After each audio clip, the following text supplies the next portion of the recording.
I stood at the edge of the Vanderbilt commencement stage, the weight of my cap and gown pulling at my shoulders as the dean's voice echoed through the amphitheater.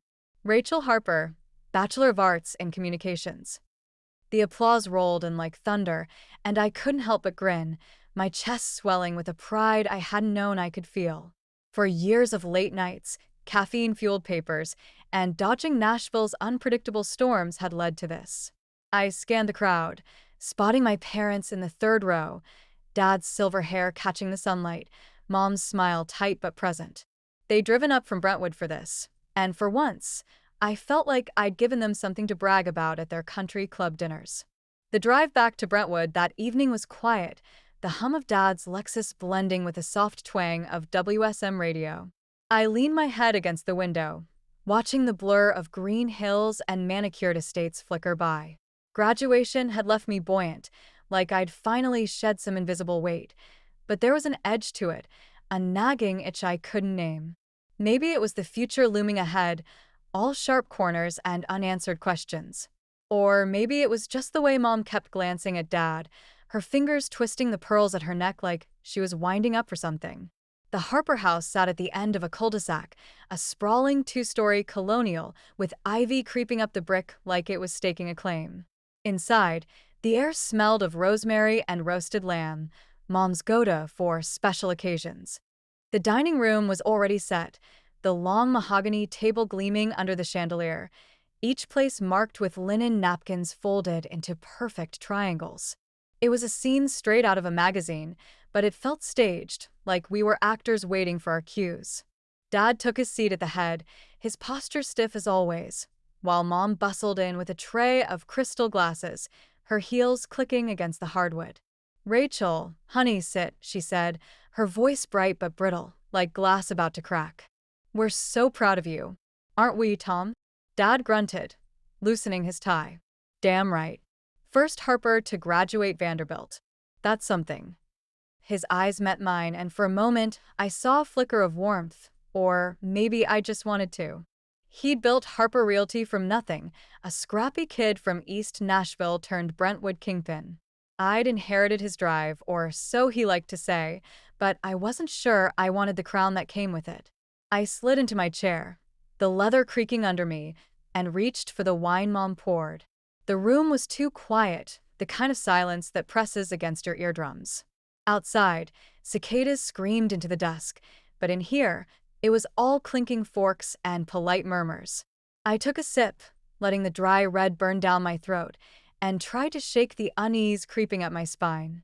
This was supposed to be a celebration, but it felt more like a negotiation I hadn't been briefed on. "So," Mom started, setting her glass down with a deliberate tap, "we've been talking about your next steps." Her smile was still there, but it didn't reach her eyes. "You're not planning to stay in that little apartment forever, are you?" I froze, the lamb halfway to my mouth. The little apartment was a one-bedroom in East Nashville I'd scraped together with student loans and a part-time gig at a coffee shop. It wasn't much, peeling paint, a leaky faucet, neighbors who argued at 3 a.m., but it was mine. "I like it," I said, keeping my tone light. "It's close to downtown. I've got interviews lined up." "Interviews," Dad echoed, leaning back in his chair. He swirled his wine, studying it like it held some secret. "Marketing, right? You're sure that's the play?" "It's what I studied." I shot back, a little sharper than I meant to. "I've got a shot at Carter and Dunn. It's not Harper Realty, but it's a start." He nodded, but his jaw tightened. Mom jumped in, smoothing the edges. "Of course, honey. We just want you to be practical. That apartment, it's fine for now, but it's not cheap. And with your loans," she trailed off, letting the implication hang. I set my fork down, the clatter louder than I intended. "I've got it covered. Rent's manageable. I'm not asking for a handout." "No one's saying that," Dad cut in, his voice low, the kind he used when he was closing a deal. "But Linda's been talking. She thinks it's time we set some ground rules." "Linda." My stomach twisted. Aunt Linda, Mom's younger sister, the one who'd graciously leased me the apartment after I'd begged for a place close to school. She'd always had a knack for turning favors into debts, and I'd known the deal came with strings, I just hadn't expected her to yank them so soon. Ground rules, I repeated, my mouth dry. What does that mean? Mom hesitated, her fingers back at her pearls. She called this morning. Said now that you've graduated, it's only fair you start paying full rent. Market rate. No more family discount. The words hit like a slap. Market rate in East Nashville wasn't the $600 I'd been scraping by on, it was closer to $1,200, maybe more. I stared at her, then at Dad, waiting for the punchline. But his face was stone, and Mom wouldn't meet my eyes. Full rent, I said slowly, the pride from earlier curdling into something sour. She waited until I walked the stage to pull this? She's got a point, Dad said, shrugging like it was nothing. You're not a student anymore. Time to stand on your own. I gripped the edge of the table, my knuckles whitening. Stand on my own? I'd been doing that for years, paying my way, clawing through school while they sipped cocktails at the club. Linda's discount had been a lifeline, not a handout, and now she was reeling it in like a fisherman with a catch. The dining room felt smaller, the chandelier's light too bright, the air thick with something I couldn't name, anger, maybe, or betrayal. I need to think about this, I managed, pushing my chair back. The scrape of wood on wood was deafening. Mom started to say something, but I was already moving, out of the room, past the framed photos of smiling Harpers lining the hall. I didn't stop until I was on the porch, the night air cool against my flushed skin. Brentwood stretched out below, all manicured lawns and glowing windows, a world I'd always straddled, but never fully belonged to. Inside, my parents were probably whispering about me, about Linda, about money, about what I owed, and what I didn't. I'd graduated today, crossed a finish line I'd fought for, but it didn't feel like a victory anymore. It felt like the opening shot in a war I hadn't signed up for. I stood on the porch, the night air biting at my cheeks, the cicadas' drone filling the silence I'd left behind in the dining room. Brentwood's perfect streets stared back at me, mocking me with their calm, their order. My breath came in shallow bursts, each one tasting of the wine I'd abandoned inside. The pride I'd carried from the Vanderbilt stage was gone, replaced by a hollow ache that pressed against my ribs. Linda's demand, full rent, market rate, echoed in my head, a gavel slamming down on the life I'd barely started to build. The screen door creaked behind me, and I didn't need to turn to know it was Mom. Her perfume, something floral and expensive, drifted out before her footsteps did. "Rachel," she said, her voice softer now, like she was coaxing a stray cat back inside. "Come in. It's getting cold." I didn't move. My hands tightened around the railing, the wood smooth and cool under my palms. "I'm fine out here," I said, my tone flat, daring her to push me. She stepped closer anyway, her heels muted against the porch boards. I could feel her hovering, that nervous energy she always carried when things didn't go according to her script. "We didn't mean to upset you," she started, her words careful, rehearsed. Linda thinks I'm a freeloader." I cut in, spinning to face her. The porch light caught her face, lined with worry, eyes wide like she hadn't expected me to bite back. She waited until I graduated to spring this. What was it, a graduation gift? Mom flinched, her hand drifting to her pearls again. "It's not like that. She's got expenses, too. That building, it's not cheap to maintain." "Then why'd she offer me the discount in the first place?" My voice rose, cracking at the edges. "I begged her for that place because it was close to school, because I could make it work. And now she's pulling the rug out from under me."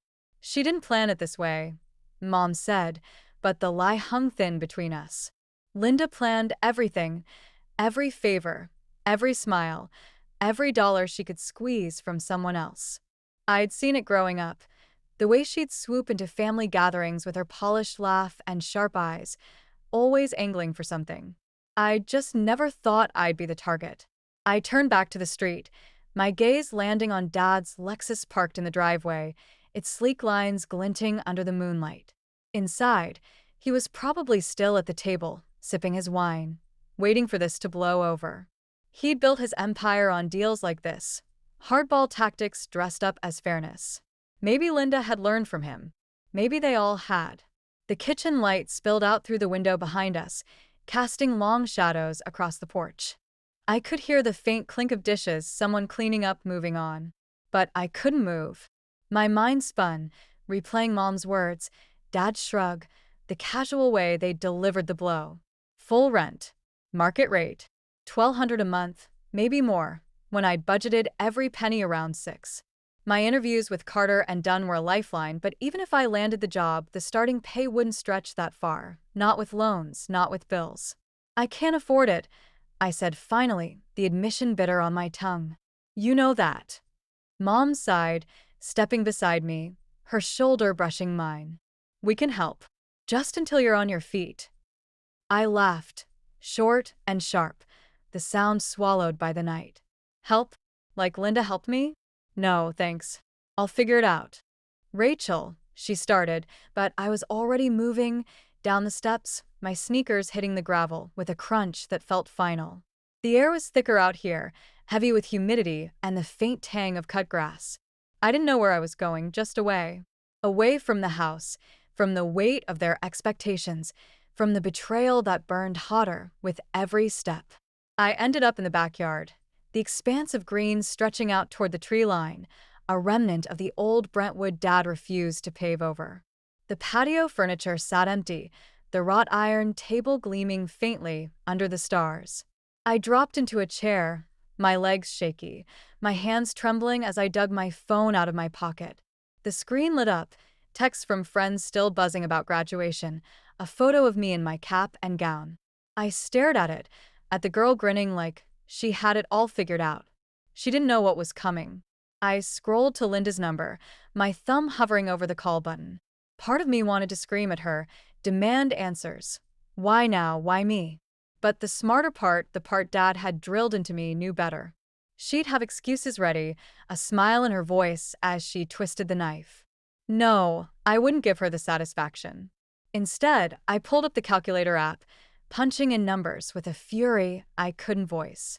600 to 1,200. Double the rent. My savings, $3,000 from the coffee shop, a few odd jobs. Wouldn't last long. Carter and Dunn might pay $2,500 a month if I got lucky, but after taxes, loans, food, I'd be drowning in weeks. The numbers blurred as my eyes stung, not from tears, but from the sheer weight of it all. I graduated today. Hours ago, I'd been on top of the world, and now I was scrambling to keep the ground under me. Linda's demand wasn't just about money, it was power. A reminder that I wasn't free, not yet. That the Harpers, with their big houses and bigger egos, still held the strings. A shadow moved near the house. Dad, stepping out onto the patio, his silhouette tall and unyielding. He didn't call out, just stood there, hands in his pockets, watching me. I could feel his gaze, heavy with that mix of pride and disappointment I'd never quite unraveled. He'd say I was overreacting, that this was how the world worked. Pay up or get out. Sink or swim. I stood, shoving my phone back in my pocket, my jaw tight. I wasn't sinking, not yet. But swimming? That meant fighting, and I wasn't sure I had the strength. Not against Linda, not against them. The backyard felt vast and suffocating all at once, the trees looming like silent judges.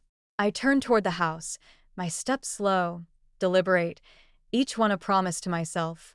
I'd find a way, whatever it took. The kitchen door swung open as I approached, Mom's face pale in the doorway. Rachel, come inside. Let's talk. I nodded, but my mind was already racing. Past her words, past the rent, past the life they thought I'd live. Linda had fired the first shot, and I wasn't running. Not yet. I stepped back into the kitchen, the door swinging shut behind me with a soft thud that echoed in the stillness. Mom hovered near the counter, her hands clasped tight, the pearls at her neck glinting under the harsh fluorescent light.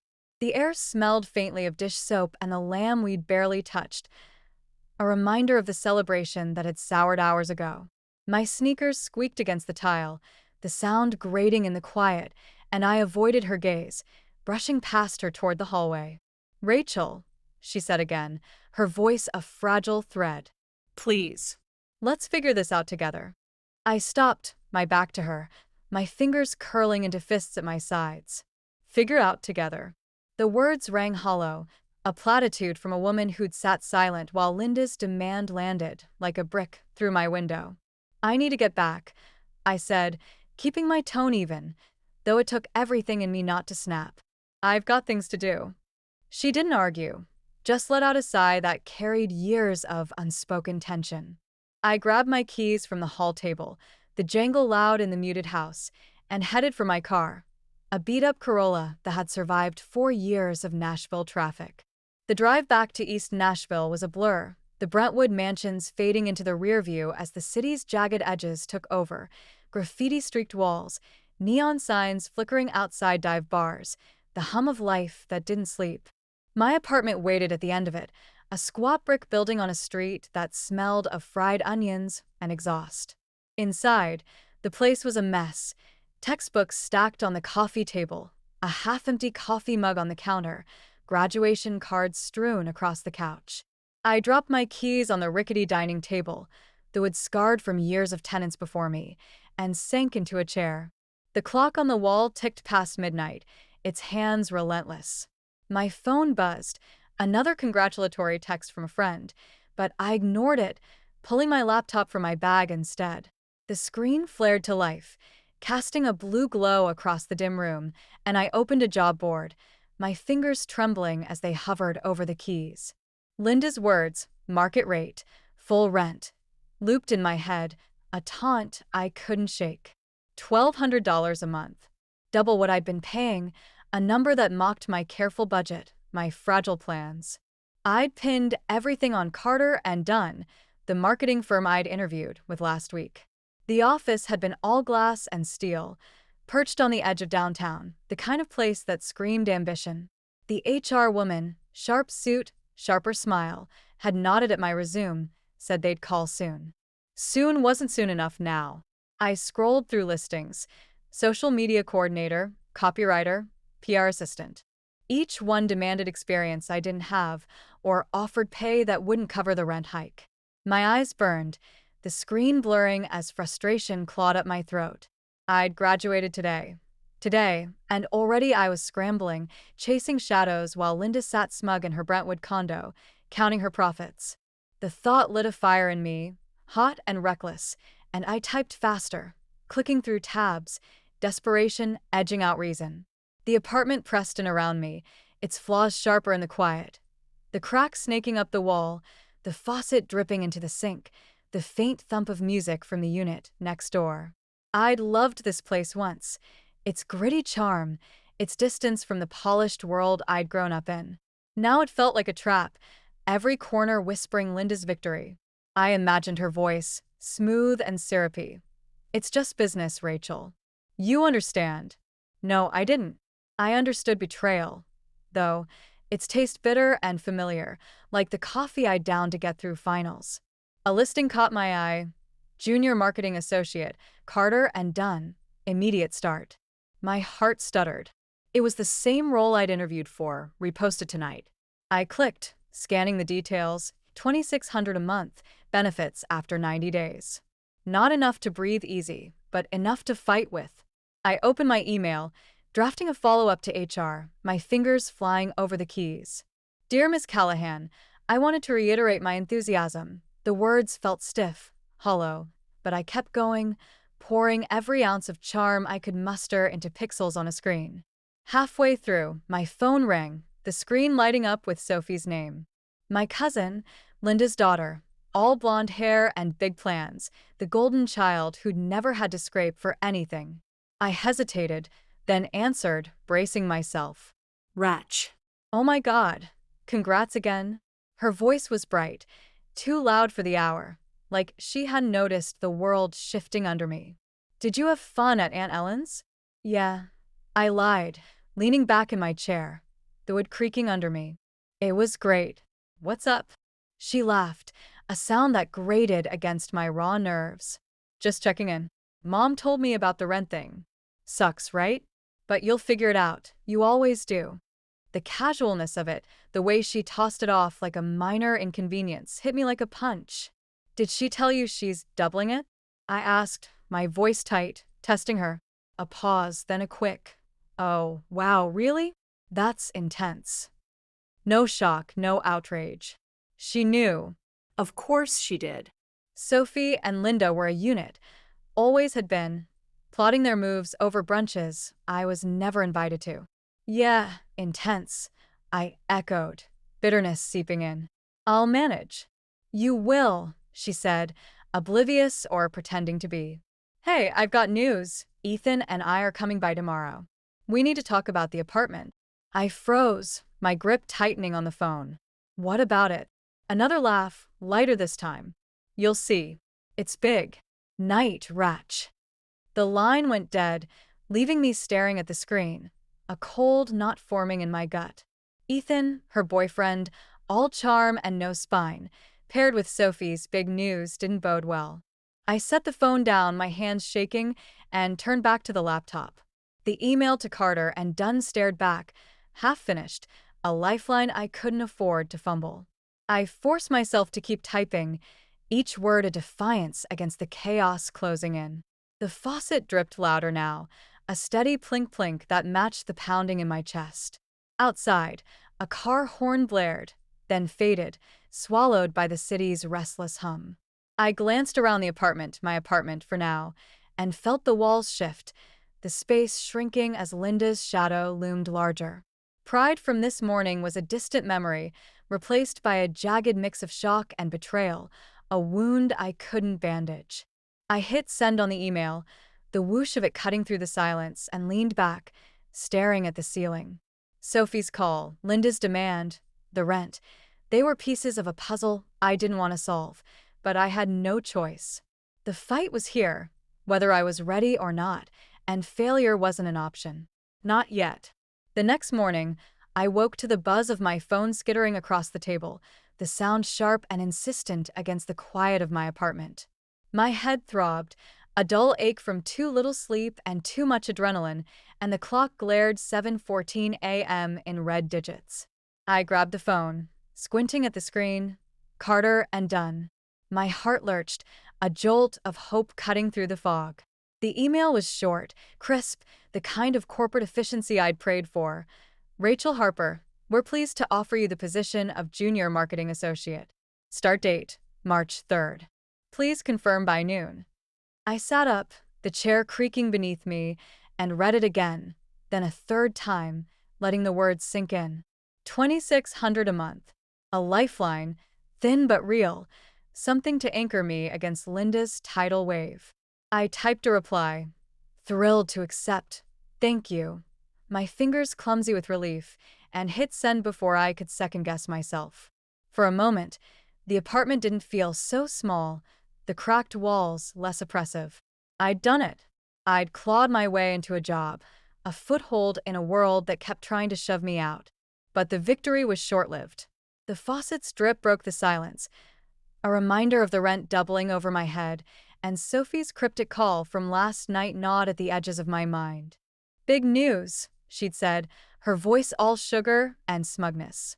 I stood, stretching the stiffness from my shoulders, and caught my reflection in the smudged microwave door. Pale, shadowed eyes, hair a wild tangle. I looked like someone who'd been fighting a war, and maybe I had. By noon, I was back in Brentwood, the Corolla's engine rattling as I pulled into the Harper driveway. Sophie had texted an hour ago. "Meet us at Mom and Dad's, 12:30. And I'd agreed, though every instinct screamed to stay away. The house loomed ahead, its ivy-clad facade as imposing as ever, the windows dark despite the midday sun. I parked beside Dad's Lexus, the contrast between our cars a silent jab at the gap I'd never quite closed.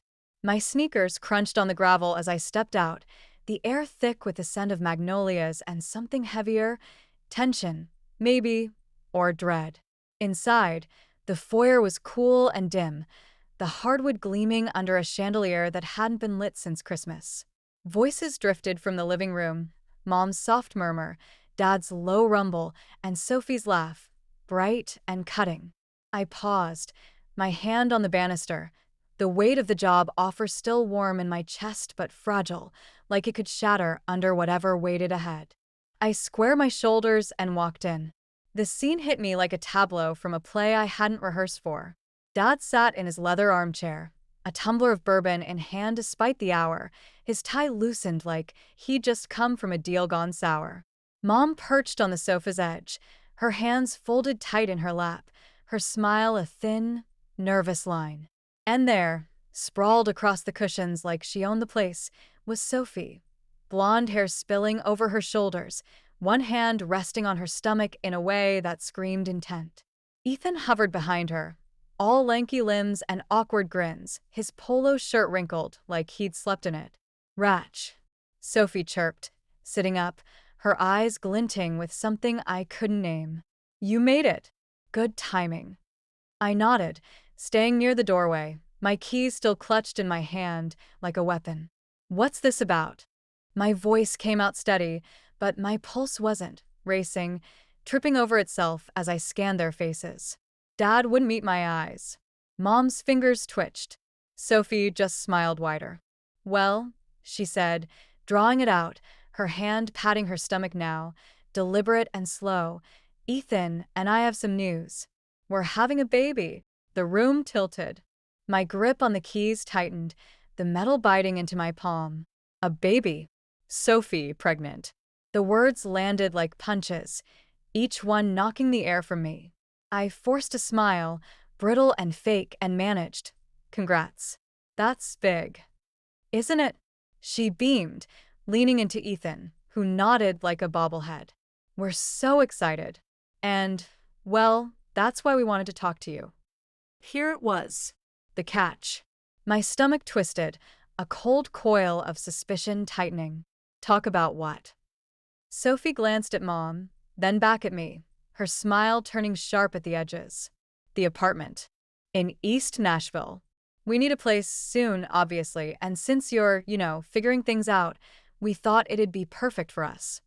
I stared at her, the words sinking in slow, then fast, a flood I couldn't stop. "Perfect for you," I repeated, my voice flat, dangerous. "My apartment. Yeah." She nodded, oblivious or pretending to be, her hand still on her stomach like it was a trump card. "Mom said the rent's going up anyway, and you're starting that job soon, right? You'll be fine finding something else. We just figured it'd be easier this way." Easier. The word burned, a match struck against my fraying nerves. I looked at Mom, her eyes darted away, guilty, and then at Dad, who took a slow sip of his bourbon, his silence louder than any shout. Linda's demand, Sophie's news. It wasn't random. It was a play, a calculated move, and I was the pawn they were sliding off the board. "You figured," I said, stepping forward, my sneakers silent on the rug. The living room felt smaller now, the walls pressing in, the air thick with the scent of bourbon and Mom's floral perfume. "You and Linda cooked this up, didn't you? Double the rent, push me out, so you could swoop in?" Sophie's smile faltered, just for a second, but it was enough. "No one's pushing you out, Ratch. Don't be dramatic. We just need the space more. A baby changes things." Dramatic. The word snapped out of me, sharp and raw. I turned to Mom. "Did you know about this? Yesterday, when you were all, let's figure it out together. Did you know she was planning to take my place?" Mom flinched, her hands rising like a shield. "Rachel, it's not like that. Linda mentioned Sophie might need." "Stop." I cut her off, my voice trembling now, not with fear, but with a fury I hadn't known I could hold. "Don't lie to me." Not now. Dad set his glass down, the clink loud in the quiet. "Watch your tone," he said, his eyes finally meeting mine, hard and unyielding. "This is family. We make adjustments." Adjustments? I laughed, a jagged sound that scraped my throat. "Linda doubles my rent out of nowhere. Sophie waltzes in with this bombshell, and I'm supposed to adjust? Hand over my home, because she's pregnant." "It's not your home," Sophie said, her voice cool, cutting. "It's Mom's property. You're just renting." The truth of it stung, a slap I couldn't dodge. She was right legally, technically. Linda owned the building, and I was just a tenant, family or not. But the betrayal wasn't in the lease. It was in the way they'd orchestrated it, the smugness in Sophie's eyes, the indifference in Dad's shrug. I'd fought for that apartment, carved out a life there, and they were tearing it away like it was nothing. I took a step back, my chest tight, the keys digging deeper into my hand. The room spun with power, Sophie's entitlement, Dad's authority, Mom's quiet complicity, and I was caught in the middle, a small figure dwarfed by their game. My job at Carter and Dunn, my victory from this morning, felt distant now, a candle flickering against a storm. I wanted to scream, to throw something, to make them feel the weight of what they'd done. But all I had was my voice, shaking but mine. "I'm not giving it up," I said, looking straight at Sophie. "Not to you. Not like this." Her eyes widened, then narrowed, a flash of something, anger, maybe, or fear. "Ratch, come on. Be reasonable." "No," I shot back, turning to the door. "You be reasonable. Figure out your own damn life." I stormed out, the slam of the front door echoing behind me, a sound that felt final, like a gavel falling. The driveway stretched ahead, the Lexus gleaming beside my battered Corolla, a stark reminder of the world I was up against. My hand shook as I unlocked the car, slid inside, and gripped the wheel, the leather worn smooth under my palms. Anger pulsed through me, hot and alive, but underneath it was something else, determination, raw and untested, waking up for the first time. They wanted me out. Fine. But I wasn't going quietly. Not yet. I drove back to East Nashville with the windows down, the late February air rushing in cold and sharp, slicing through the haze of anger that still clung to me. The Corolla's engine sputtered as I turned onto my street, the familiar row of brick buildings and sagging porches blurring past. My hands gripped the wheel so tight my knuckles ached, Sophie's words looping in my head like a broken record. Asterisk, we need a place, soon, obviously. Asterisk, her voice, so casual, so entitled, fueled the fire in my chest. The job at Carter and Dunn was mine, a hard-won lifeline, but it wasn't enough, not yet, to shield me from this ambush. I parked crookedly in front of my building, the tires scraping the curb, and sat there for a moment, staring up at the cracked window of my apartment. The faded curtains fluttered in the breeze, a small rebellion against the stillness. This was my space, mine, and they wanted to take it, box me out like I was some tenant who'd overstayed her welcome. Family, Dad had called it. Adjustments. But it didn't feel like family. It felt like a boardroom deal, and I was the asset being liquidated.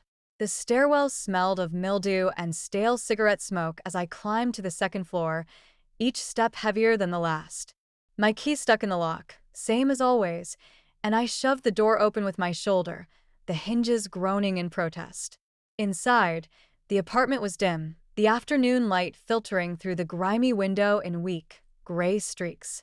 The coffee table sat cluttered with textbooks I'd meant to sell, the couch sagging under a pile of laundry I hadn't touched since finals.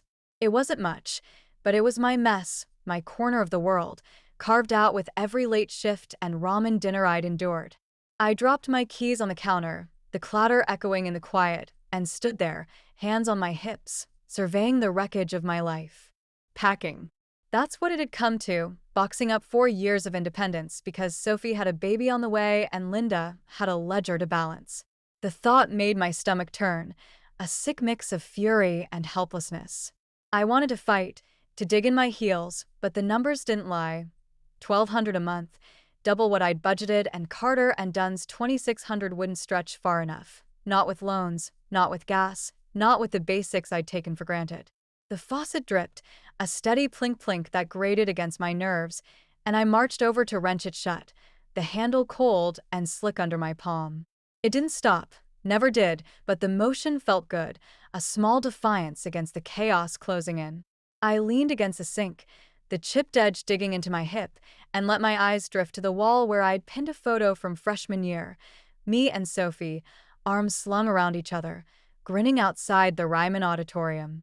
Her hair was shorter then, her smile less calculated. We'd been close once, cousins who'd swapped secrets over late-night ice cream runs, who'd laughed at Linda's over-the-top holiday parties. When had that changed? When had she turned into this stranger who'd stab me in the back without blinking? A knock jolted me upright, sharp and impatient. I crossed the room, my sneakers scuffing the worn hardwood, and yanked the door open. Sophie stood there, Ethan hovering behind her like a shadow, his hands shoved deep in his pockets. She'd changed since Brentwood, jeans and a loose sweater now, her hair pulled back, but that smug glint in her eyes was the same, unshaken. "Hey," she said, stepping inside without waiting for an invite, her gaze sweeping the room like she was already measuring it for curtains. We were in the neighborhood. Thought we'd stop by. I didn't move, blocking Ethan's path just enough to make him fidget. In the neighborhood, I repeated, my voice low, edged with something sharp. Right. "What do you want, Sophie?" She turned, brows lifting in mock surprise, like I'd wounded her. "Wow, hostile much?" "I just wanted to talk. You stormed out earlier. Didn't give us a chance to explain." "Explain?" I laughed, a short, bitter sound that bounced off the walls. "You explained plenty. You're pregnant, you need a place, and my apartment's the prize. Did I miss anything?" Ethan shifted, clearing his throat, but Sophie waved him off, her smile tightening. "It's not a prize, Ratch. It's practical. Mom's raising the rent anyway. You said yourself you can't afford it.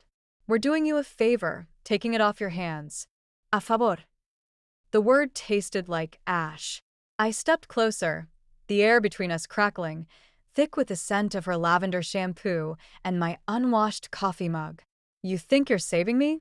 Doubling my rent, kicking me out. That's your favor?" She sighed, crossing her arms over her chest, the sweater stretching slightly across her stomach, a subtle flex, intentional or not. "You're making this personal." "It's not. It's just timing. Ethan and I can't stay in his crap studio with a baby coming. You've got that job now, right? You'll land on your feet." Her confidence, the way she assumed I'd roll over, lit something ugly in me, a spark I couldn't smother. I glanced at Ethan, his eyes fixed on the floor, then back at her. "And what if I don't? What if I stay? It's my lease, Sophie. My name on the dotted line." Her smile faltered, just for a heartbeat, and I saw it, uncertainty, a crack in her armor.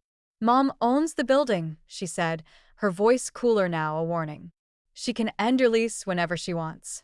You know that." The truth landed hard, a stone sinking in my gut. She was right. Linda held the power, the deed, the final word. I'd signed a month-to-month agreement, a family favor, she'd called it, and I'd been too desperate to see the trap. My hands clenched, nails biting into my palms, and I turned away, pacing to the window. Outside, the street hummed with life, cars rolling by, a dog barking somewhere down the block, but in here, it was suffocating, the walls pressing closer with every breath. "You don't get it," I said, my back to her, my voice trembling despite my effort to steady it. "This isn't just a place. It's mine. I fought for it, every paycheck, every late night. And you're waltzing in like it's nothing." I heard her step closer, her sneakers soft against the floor. "I get it, okay? You're pissed. But we're family, Ratch. We're supposed to help each other. I need this more than you do right now." I spun around, my eyes locking on hers, and for the first time, I saw past the bravado, past the entitlement, to something else. Fear, maybe. Desperation.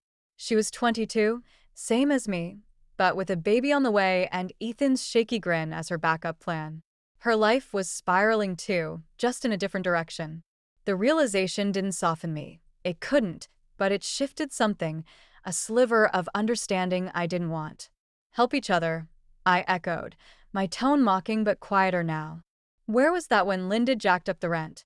When you decided I'd just figured out? You didn't ask, Sophie. You took." She opened her mouth, then closed it, her jaw tightening. Ethan finally spoke, his voice thin, nervous. "We didn't mean it like that. We just were out of options." I looked at him, really looked, and saw the cracks, the dark circles under his eyes, the way his shoulders slumped like he was carrying more than he could hold. "A crap studio," Sophie had said. Probably some roach-infested hole downtown, no room for a crib, no future for their kid. They weren't winning either, not the way I'd thought. But that didn't make this right. "I'm not your solution," I said, turning back to Sophie, my resolve hardening. "I'm packing, yeah, because I have to. But I'm not handing this over quietly. Tell Linda that." Sophie's eyes narrowed, a flash of anger breaking through. "What's that supposed to mean?" "It means I'm done playing nice," I snapped, stepping past her to the bedroom door. "You want to fight? You've got one." I slammed the door behind me, the bang reverberating through the apartment, and leaned against it, my breath ragged.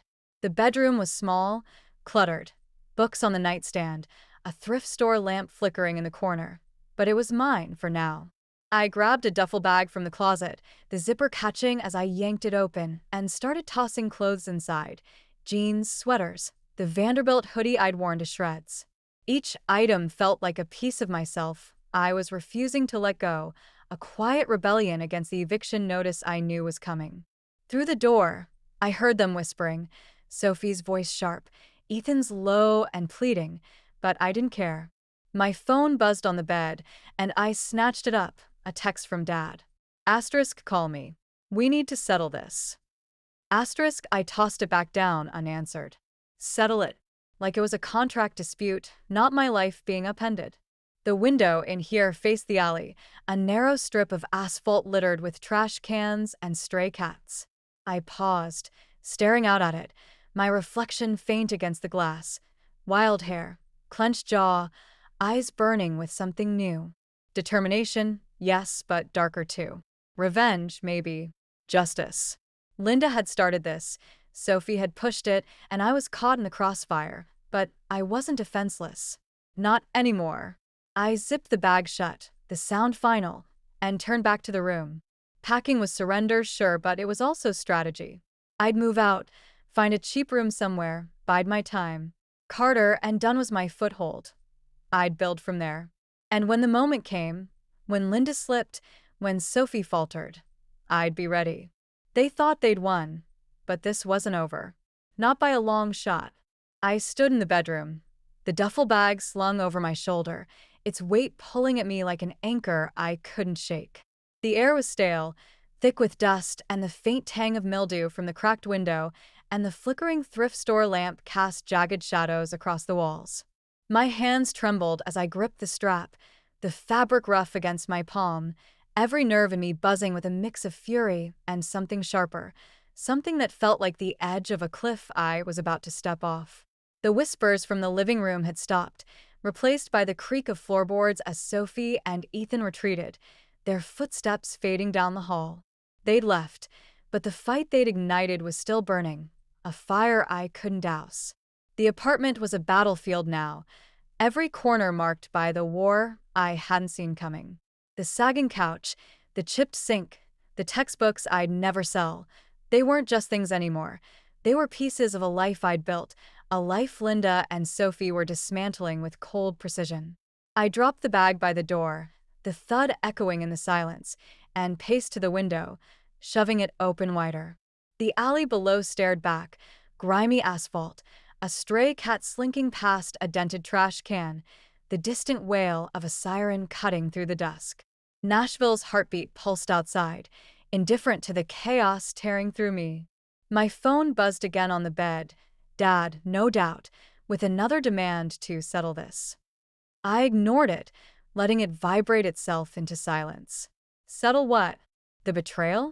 The rent hike? Sophie's smug invasion? There was no settling this, not with words, not with pleas. I'd told Sophie I wasn't handing the place over quietly, and I'd meant it, but the truth gnawed at me. Linda held the deed, the power, the final say. My lease was a flimsy shield, a month-to-month handshake she could shred with a single call to her lawyer. I was cornered, and the pressure was crushing, a vice tightening around my chest until I could barely breathe.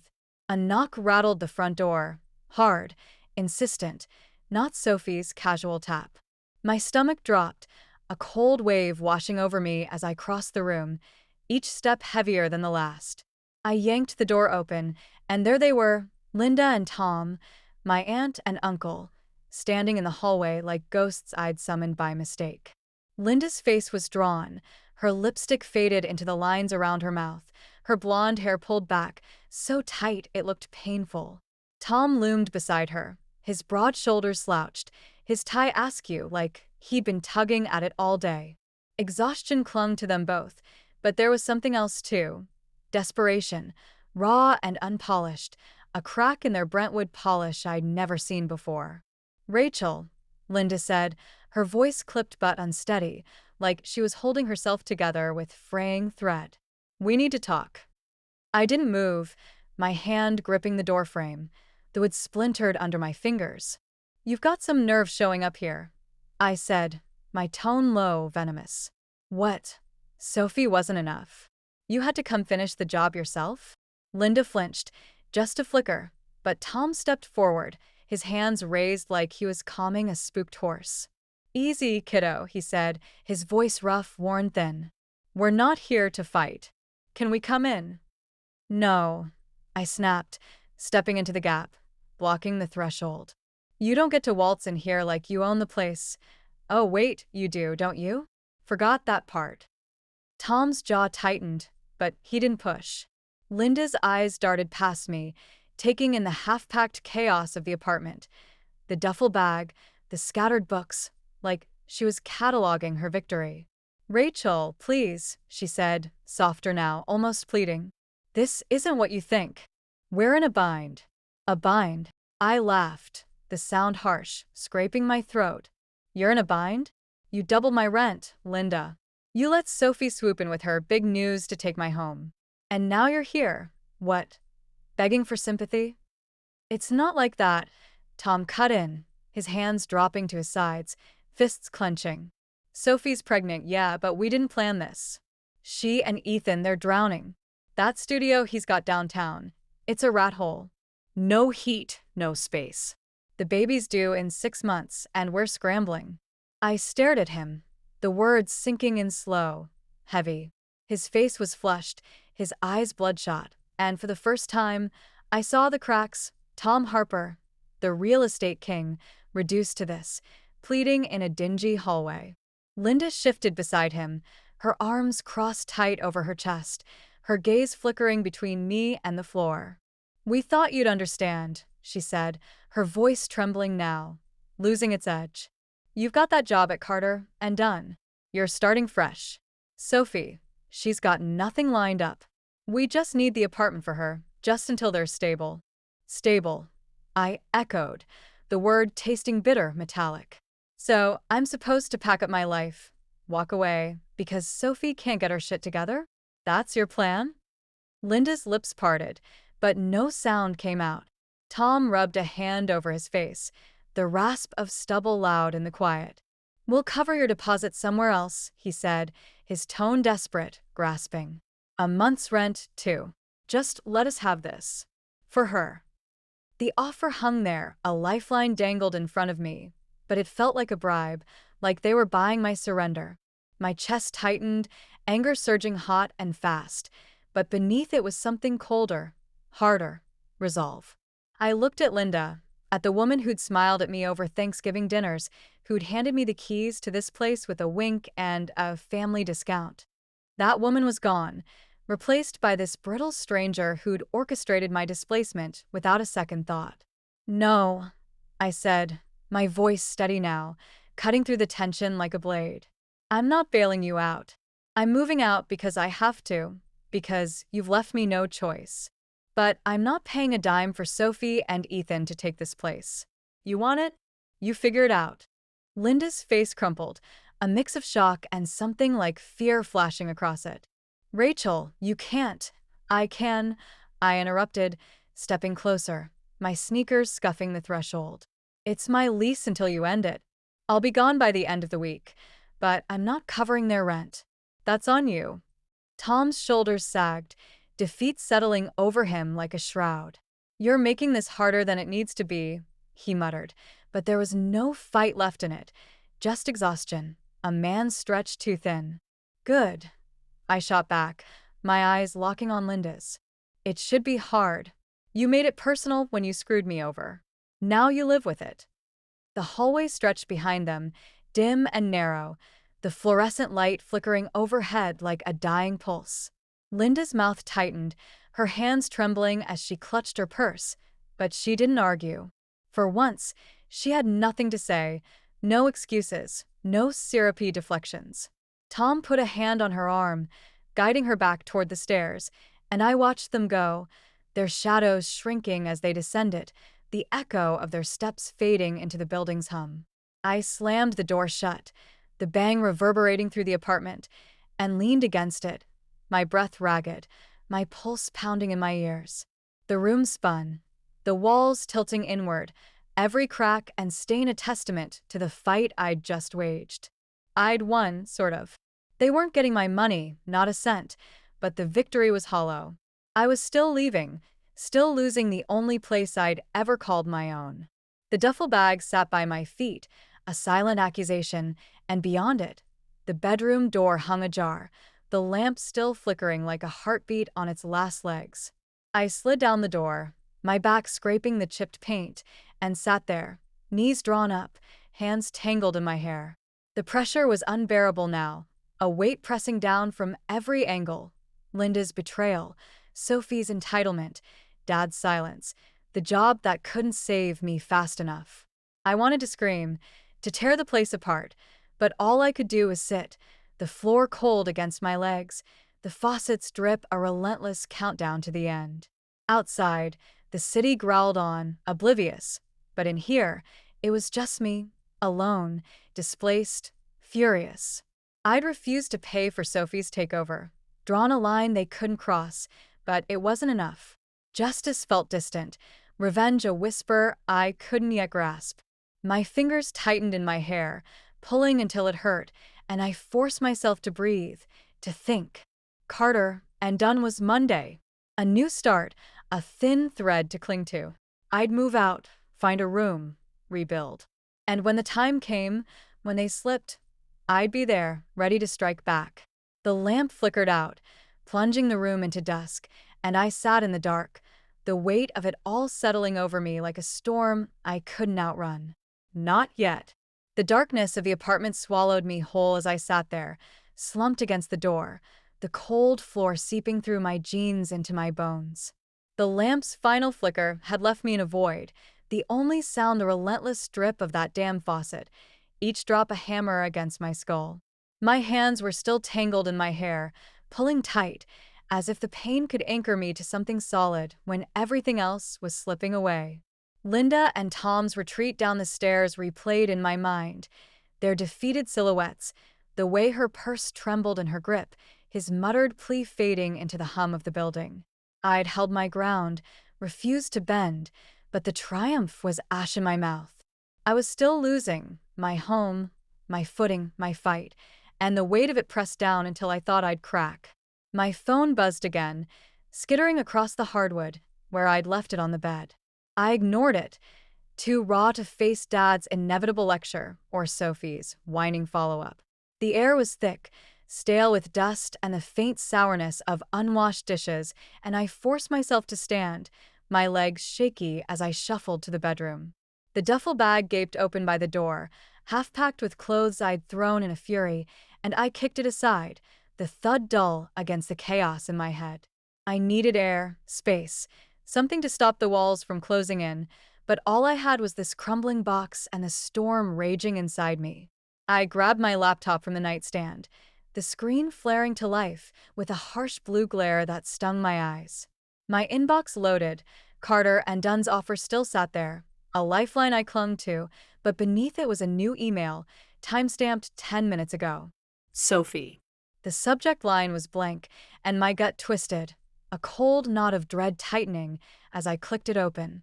Her words spilled across the screen, short and sharp, like she'd typed them in a rush. Asterisk Ratch, I didn't want it to go like this. Mom's freaking out, says you're being selfish. Ethan and I were desperate. I thought you'd get it, family stuff, you know? But you're making it a war. Just pay the rent for a month, help us out, and we're square. Please, asterisk. I stared at it, my breath catching, the words blurring as disgust rose hot and fast in my throat. Selfish. Desperate. Help us out. The nerve of her, the sheer, polished gall, hit me like a slap, and I slammed the laptop shut, the crack echoing in the dim room. She hadn't even apologized, hadn't acknowledged the betrayal, just leaned harder into her entitlement, expecting me to roll over and foot the bill for her takeover. My hands shook as I stood, pacing the small square of the bedroom, the worn rug snagging under my sneakers. The walls loomed closer, the ceiling sagging with the weight of her words, and I felt it. The breaking point, the moment where anger tipped into something darker, something I could wield. I snatched my phone from the bed, the screen lighting up with missed calls. Dad, twice. Mom, once, but I swiped them away, pulling up my email instead. Sophie's message glared back at me, and I hit forward, my fingers flying over the keys as I typed Linda's address into the recipient line. No subject, no message, just Sophie's own words, raw and unfiltered, sent back to the woman who'd started this mess. Let her see it. Let her choke on her daughter's manipulation, her own game turned against her. I hit send, the whoosh of it slicing through the silence, and dropped the phone, my chest heaving as I leaned against the wall, the plaster cool against my burning skin. The apartment was a tomb now, every shadow a reminder of what I was losing, but that email, that small, vicious act, felt like a spark, a match struck in the dark. I slid down the wall, my knees buckling, and sat there, staring at the flickering streetlight bleeding through the alley window. My breath steadied, slow and ragged, and beneath the disgust, something else took root, resolve, hard and unyielding, a blade sharpening itself against the grind of their betrayal. Sophie wanted a war? She'd get one. Linda thought she could bulldoze me? She'd learn. A new sound cut through the quiet, a creak on the stairs, heavy and deliberate, not the hurried shuffle of Sophie or Ethan's nervous tread. My pulse spiked, adrenaline flooding back as I scrambled to my feet, crossing to the door in 3 quick strides. I cracked it open, peering into the hallway, the fluorescent light buzzing overhead like a dying insect. Tom stood there, alone this time, his broad frame filling the narrow space, his face etched with lines I hadn't noticed before. Exhaustion, maybe, or something deeper. His tie was gone, his shirt unbuttoned at the collar, and his hands hung loose at his sides, empty but tense. "Rachel," he said, his voice low, gravelly, like he'd been shouting into the void all night. "Can I come in?" "Why?" I shot back, my grip tightening on the door, my body braced to slam it shut. "Linda send you to beg again? Or is this round 2 of the guilt trip?" He shook his head, slow, deliberate, his eyes meeting mine with a weight I couldn't dodge. "No begging. No Linda. Just me. We need to talk, really talk." I hesitated, suspicion curling tight in my chest, but there was something in his stance, something broken, unguarded, that made me pause. Against every instinct screaming to shut him out, I stepped back, jerking my head toward the living room. "5 minutes," I said, my tone cold. "Say what you came to say." He nodded, stepping inside, his boots scuffing the hardwood as he moved past me. The room felt smaller with him in it, his presence a quiet storm that sucked the air dry. I stayed by the door, arms crossed, the duffel bag at my feet a silent witness to the standoff. He didn't sit, just stood there, hands in his pockets, his gaze drifting over the chaos, the scattered books, the laundry pile, the life I was packing away. "I saw the email," he said finally, his voice steady, but laced with something raw. "Sophie's. The one you sent Linda." My stomach lurched, but I kept my face blank, my jaw tight. Good. She should see it. See what her precious girl's really like. Tom's lips twitched, not a smile but something close, bitter and fleeting. She did. Tore her up. She's downstairs, crying in the car. Won't come up. Says she didn't know Sophie'd pull that. I snorted, the sound harsh in the quiet. Bullshit. She doubled my rent, Tom. She set this up. Sophie's just the one swinging the axe. He looked at me then, really looked, his eyes dark and heavy, and for the first time, I saw past the Harper facade, past the real estate king, the Brentwood Titan, to the man underneath, fraying at the edges. "You're right," he said, the admission soft but heavy, like a stone dropping into still water. She did. We did. But it's not what you think, not all of it. Then what is it? I snapped, stepping closer, the anger flaring hot again. Explain it, Tom. Tell me why I'm the one getting screwed here. He exhaled, a slow, ragged sound, and ran a hand through his silver hair, tugging at it like he could pull the words out. Sophie's been lying. To us, to Ethan, to everyone. That email, she didn't just write it to you. She's been working us too, telling Linda she'd handle the rent, telling me you'd agreed to move out. Said she had a job lined up, a plan. None of it's true. The words hit slow, sinking in like rain on parched ground, and I froze, my arms dropping to my sides. What? She's got nothing, he said, his voice breaking now, the cracks showing wide. No job, no savings. Ethan's barely scraping by, his studio's worse than we thought, condemned last week. They're couch surfing with friends, and she's been spinning stories to keep us from cutting her off. Linda found out tonight, bank statements, texts. She's a wreck. I stared at him, the room tilting as the pieces shifted, snapping into a new shape. Sophie's confidence, her smugness, it wasn't power. It was a bluff, a desperate grab to hold her crumbling life together. Linda's tears, Tom's exhaustion. They weren't guilt, they were fallout. My knees buckled, and I sank onto the couch, the cushions sagging under me, my hands gripping the edge like it could steady the spin. So you're cutting her off, I said, the words tasting strange, a mix of triumph and disbelief. That's why you're here. Tom nodded, his shoulders slumping further, like the weight of it was too much to carry standing. Yeah, we're done. No more money, no more games. She's on her own, her and Ethan. Linda's drafting the papers to end your lease tomorrow, but the rent's back to $600. You can stay if you want. The offer landed soft, a lifeline I hadn't expected, and for a second, I let it hang there, tempting me to grab it. $600. My apartment, mine again. But the victory was tainted, stained with Sophie's lies, Linda's manipulation, the wreckage they'd left behind. I looked around at the cracked walls, the dripping sink, the space I'd fought for, and felt the fight drain out of me, replaced by something colder, clearer. No, I said, my voice steady, final. I'm out. End of the week, like I said. I'm not staying in her mess. Tom's eyes flickered, surprise or relief. I couldn't tell, but he didn't argue. Fair enough, he said, stepping back toward the door. You're tougher than I thought, kiddo. Always were. He left then, the door clicking shut behind him, and I sat there, the silence roaring in my ears.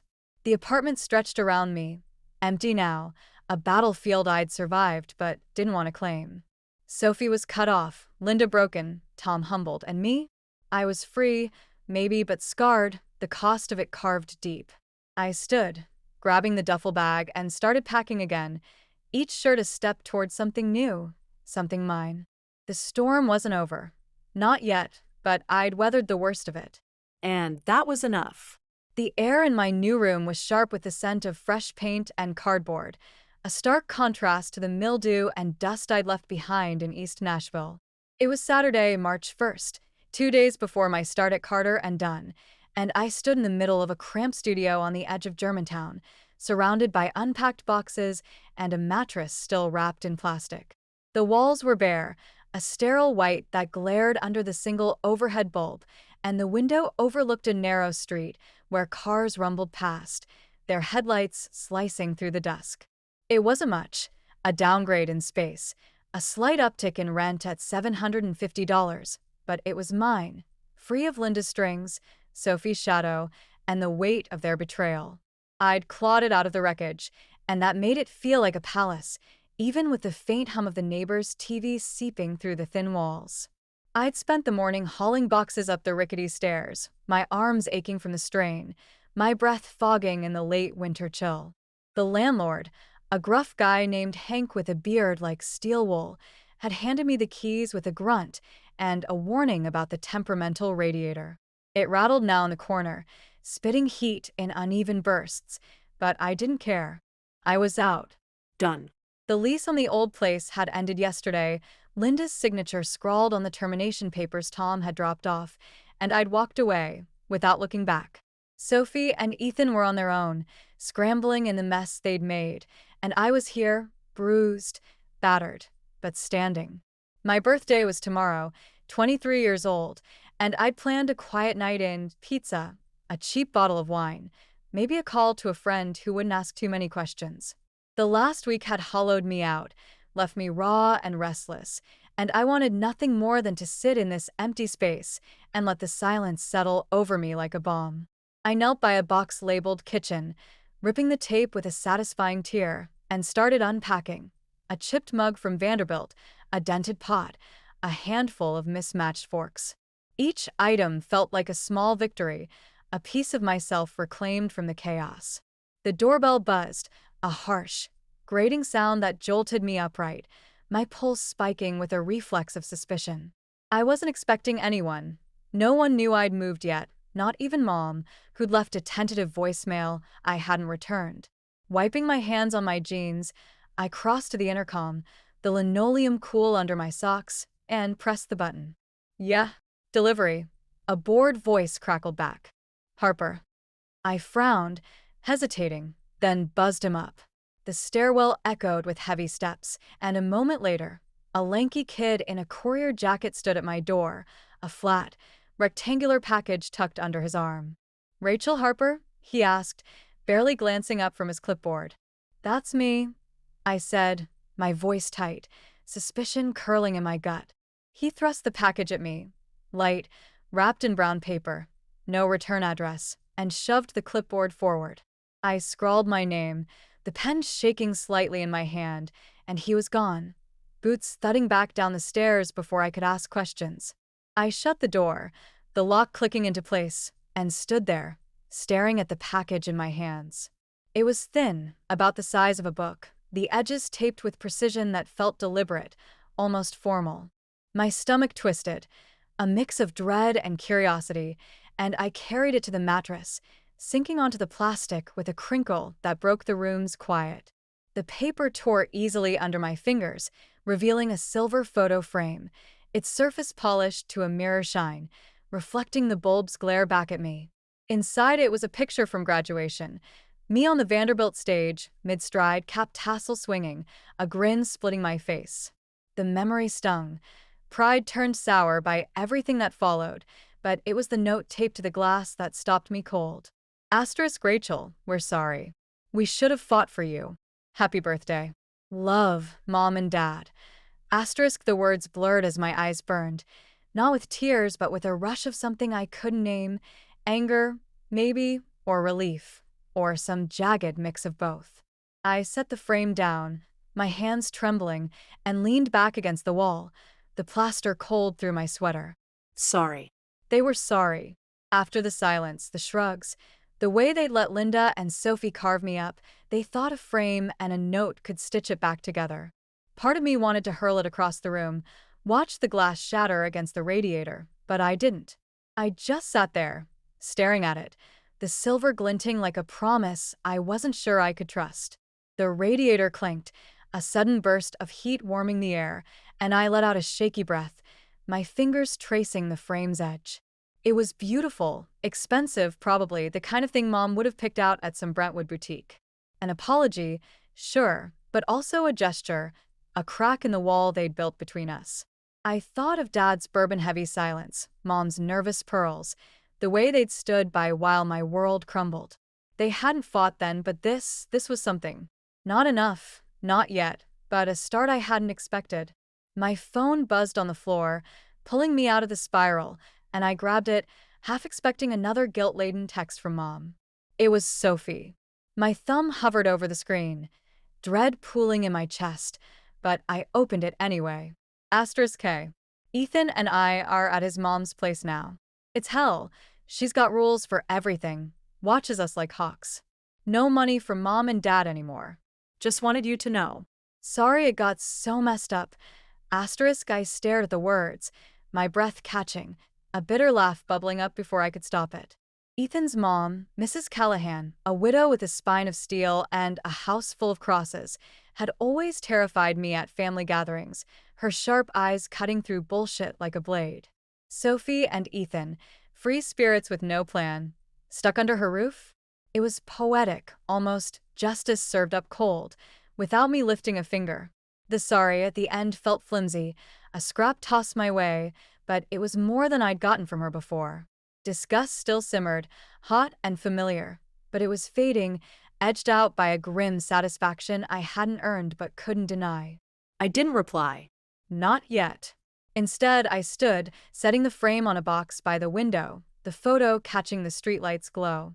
The room felt bigger suddenly, less suffocating, the unpacked chaos a promise instead of a burden. Tomorrow was my birthday, 23, a number that felt heavier than it should, and Monday was Carter and done, a fresh slate in a glass tower downtown. I'd survived Linda's power play, Sophie's betrayal, my parents' complicity, and come out the other side.